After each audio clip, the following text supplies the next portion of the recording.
तो आज जो हम लोग है ज्योग्राफी का इसमें फर्स्ट चैप्टर जो है डिस्कस कर रहे हैं और इसमें आपको एक इम्पॉर्टेंट बात याद दिला दूं कि मैं हर चैप्टर के तेईस में भी आपको बताऊंगा कि रिसोर्सेज और डेवलपमेंट का मीनिंग क्या होता है। बट उससे पहले एक और चीज़ है कि जो दो चीज़ में कुछ मैं आपको होमवर्क दूंगा जो आपको करना है। और होमवर्क सिंपल सा है कि आपको रीड करना है चैप्टर को, दूसरा और कुछ नहीं करना। तो पहले हम समझते हैं कि रिसोर्सेज एंड डेवलपमेंट क्या है, फिर उसके आगे फर्दर बढ़ेंगे। तो सबसे पहला क्या है, रिसोर्सेज। तो रिसोर्सेज का एक मीनिंग होता है। रिसोर्सेज का मीनिंग सिंपल ये है कि रिसोर्सेज जो है वो ऐसी चीज है, याद रखना, कोई भी ऐसा सोर्स को हम रिसोर्स नहीं बोल सकते, ये दिमाग में रखिएगा। जैसे हमें नहीं बोल सकते कि अगर कोई भी एक पर्टिकुलर सोर्स हो उसको रिसोर्सेज नहीं बोल सकते, दिमाग में रख लीजिएगा। क्यों? तो रिसोर्सेज का क्या डेफिनेशन है? रिसोर्सेज का मतलब होता है कि सिंपल सा आप जो भी चीज, ऐसी कोई भी चीज जो फिजिबल हो, जो इजिली अवेलेबल हो और उससे किसी पर्टिकुलर कल्चर या किसी भी आदमी या किसी कम्युनिटी को कोई नुकसान ना पहुंचे। याद रखिए, फिर से मैं डिफाइन कर रहा हूँ, resources are the things which are easily available, जो आसानी से अवेलेबल हो। और दूसरी चीज, फिर वो किसी पर्टिकुलर कम्युनिटी या किसी के पास किसी को भी कोई धक्का या किसी को नुकसान ना पहुंचता हो, प्लस वो टेक्निकली फिजिबल हो। टेक्निकली फिजिबल मतलब, अब मान लीजिए हमारे पास रिसोर्स तो है, जैसे लेट से हमारे पास पानी तो पहले था, लेकिन पानी से बिजली बनाने का प्रोसेस पहले नहीं था, तो हम उसको शायद रिसोर्स के कैटेगरी में नहीं ला सकते थे। लेकिन आज क्या है, उसी पानी से हम बिजली बना ले रहे हैं, तो उस पानी हमारे लिए क्या हो गया, एक रिसोर्स हो गया। ये आप दिमाग में रखिएगा। तो इसलिए रिसोर्सेज को डिफाइन जब करिएगा तो आपको तो मिल जाएगा, resources are the sources which are easily available, technically feasible and no culture or community can be disrupted due to it। ये ध्यान रखिएगा। फिर क्या है, डेवलपमेंट। मैंने इकोनॉमिक्स में भी आपको फर्स्ट चैप्टर डेवलपमेंट का बताया हुआ है, आपको वीडियो फिर से देख सकते हैं। लेकिन फिर थोड़ा सा डेवलपमेंट का सिंपल मीनिंग होता है कि अभी जो आपके पास है, जो भी आप हैं, उससे अपने आप को बेहतर करना, वो आपका डेवलपमेंट है। तो चूंकि यहाँ रिसोर्स से रिलेटेड है, तो जो रिसोर्स हमारे पास है उसी रिसोर्स का इस्तेमाल करके हमने उसको एक नया फॉर्म देकर अपने लिए या किसी समाज के विकास या समाज के कल्याण के लिए हमने बनाया, तो दैट इज कॉल्ड डेवलपमेंट।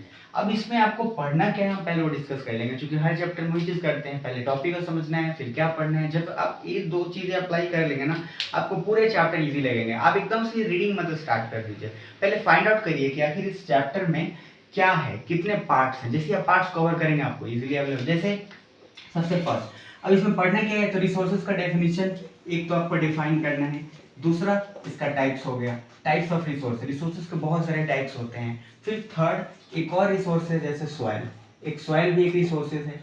उसके बाद फिर फोर्थ, कंजर्वेशन।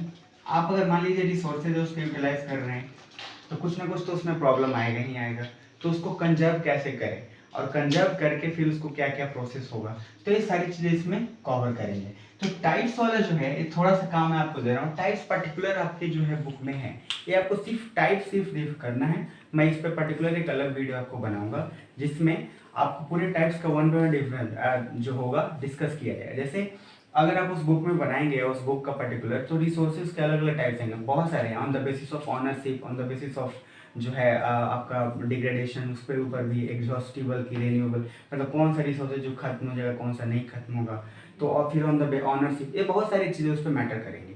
तो मैं उसको पर्टिकुलर उस वीडियो पे बना के फिर नेक्स्ट बार कवर करूँगा। लेकिन तब तक आप ये सारी चीज़ें एक बार सिर्फ दिमाग में रख लीजिए कि अगर इस चैप्टर के बारे में अगर आप सोचते हैं तो आपको इतना बड़ा चैप्टर लगेगा, लेकिन अब देखिए कि टॉपिक क्या पढ़ना है तो आपको ईजी लग गया, आपको कुछ करना ही नहीं है, बस आपको लगेगा यार 4 टॉपिक ही तो है, सिंपल। एसएसटी के लिए याद रखिए, पार्ट्स ब्रेकआउट करना बहुत इंपॉर्टेंट है। अगर आप ब्रेक नहीं करेंगे तो एसएसटी आपको बहुत लंबा लगेगा हमेशा, इसलिए रिक्वेस्ट कर रहा हूँ। और दूसरी रीडिंग हैबिट थोड़ी सी आपको डालनी है, जैसे मैंने बोला टाइप्स और थोड़ा सा डिफाइन या स्वेल, तो इसके बारे में मैं तो बताऊंगा, ठीक है, आपको एक बार और उसको रीड कर लेना है। तो मैं थोड़ा सा स्टार्ट डेफिनेशन आपको ऑलरेडी बता दिया कि resources are the resources which are easily available in, और आपके फर्स्ट पेज पे जो बहुत ही अच्छा डिफाइन किया गया है रिसोर्सेज को, तो आप उसको भी easily as it is copy paste कर सकते हैं। समझने के लिए मेरी बातें आप ध्यान रख लीजिए। दूसरी चीज़ें हैं टाइप्स वाला काम, मैं एक नेक्स्ट वीडियो में सेपरेट आउट करूंगा, लेकिन तब तक आपको टाइप्स सिर्फ ढूंढना है कि टाइप्स कितने सारे हैं, आपको इसलिए बुक में मिल जाएगा, फर्स्ट ही पेज से आपको मिल जाएगा, बनाया हुआ है बहुत ही अच्छे से बॉक्स में। उसके बाद एक मैं आपको जो बताने वाला हूँ कंजर्वेशन, और उसी में एक कंजर्वेशन से अगर हम बताएं, कंजर्वेशन से पहले एक और अगर चीज़ हम इसमें इंक्लूड कर लें तो आपका है डिग्रेडेशन। सिंपल सी बात है कि अगर आप रिसोर्सेज यूज़ कर रहे हैं तो बर्बाद भी होगा, और बर्बाद जब होगा तो आपको उसको किसी तरीके से यूटिलाइज करना ही करना है। अगर डिग्रेडेशन बर्बाद, डिग्रेडेशन मतलब सिंपल सा मीनिंग है कि चीज़ों का, अब आप रिसोर्सेज को इस्तेमाल कर रहे हो तो आपको तो काटना पड़ेगा, ब्रेकआउट करना पड़ेगा, कुछ ना कुछ तो उसको करना ही पड़ेगा। तो उसको भी हमें थोड़ा सा ऐसे करना है ताकि ज़्यादा प्रभाव ना पड़े। तो मैं इस वीडियो में जो है थोड़ा सा पार्ट जो कवर करूँगा डेफिनेशन के अलावा, वो थोड़ा सा इस डिग्रेडेशन पे होगा और फिर कंजर्वेशन पे होगा। तो डिग्रेडेशन का सिंपल सा मीनिंग है, इसमें ध्यान रखिएगा। अब एक इसमें टर्म्स आएगा सॉइल इरोजन। तो सॉइल इरोजन भी एक डिग्रेडेशन का पार्ट ही है। सॉइल इरोजन का मतलब होता है मिट्टी का कटाव, आप ऐसे समझ लीजिए। जैसे कि सॉइल इरोजन में क्या होता है, आप मान लीजिए मिट्टी आपकी खेत है और खेत काफ़ी उपजाऊ है, अब वहाँ पे काफ़ी बाढ़ आया या बहुत तूफान आया और वहाँ की मिट्टी पूरी की पूरी निकल गई, तो वहाँ तो उपजाऊ खत्म हो गई क्योंकि वहाँ की मिट्टी खत्म हो गई। तो सॉइल इरोजन मतलब सिंपल होता है the cutting down of this soil layer. तो वहाँ से चला गया तो उसकी उपजाऊ खत्म। अब जब उपजाऊ ही नहीं है वो, तो फिर हमारे काम का तो नहीं है वो। तो ये क्या होता है, सॉइल इरोजन। समझने के लिए एकदम थोड़ा सा है कि हाँ, मोटा मोटी ये समझ सकते हैं मिट्टी का कटाव, बस इतना समझ लेंगे, यहाँ की मिट्टी का लेयर जो है एक जगह से दूसरी जगह चला गया और आपको नुकसान हो गया। अब एक बात इसमें है, डिग्रेडेशन के अलावा इसमें लैंड डिग्रेडेशन की भी हम बात करेंगे, और इस सॉइल इरोजन चूंकि बहुत बार पूछता है टर्म, और एक मैं टर्म जिसमें और करूँगा है कंजर्वेशन का। तो कंजर्वेशन वाले में सिंपल जो मैं पॉइंट्स आपको लिख रहा हूँ, वही पॉइंट्स कुछ भी कंजर्व करने के लिए बोलेंगे, कुछ भी बचाने के, वो आप हर जगह साइंस एसएसटी कुछ भी मांगे वही पॉइंट डालेंगे। सबसे पहले क्या डालेंगे, grow more and more tree. ये मैं ऑलरेडी आपको बोल दे रहा हूँ,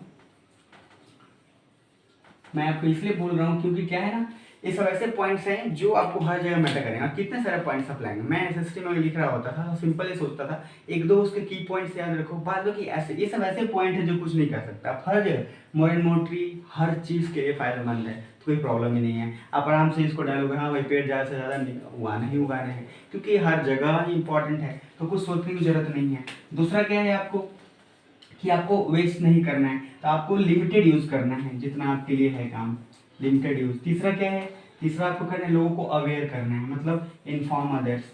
पहले आप कम यूज़ करो तभी इन्फॉर्म करो।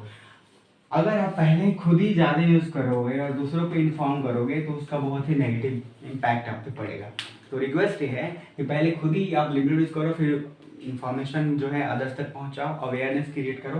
तो 3 पॉइंट ऐसे हैं जो किसी भी चीज़ के कंजर्वेशन के लिए काफ़ी ज़्यादा इंपॉर्टेंट है।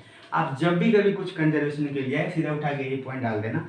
फिर नेक्स्ट वीडियो में मिलते हैं। नेक्स्ट वीडियो में जब मिलेंगे तो हम डिस्कस करेंगे सॉइल के बारे में, टाइप्स, और सॉइल के भी टाइप्स होंगे, और थोड़े से और डिग्रेडेशन के बारे में डिस्कस करेंगे। लेकिन जब तक ये मैंने जो पार्ट्स पढ़े हैं आपको इजीली समझ में आ जाएगा, और मैं भी बता रहा हूँ ये आपको इतने ही सही चैप्टर इजीली मिलेगा। फिर मिलते हैं नेक्स्ट वीडियो में।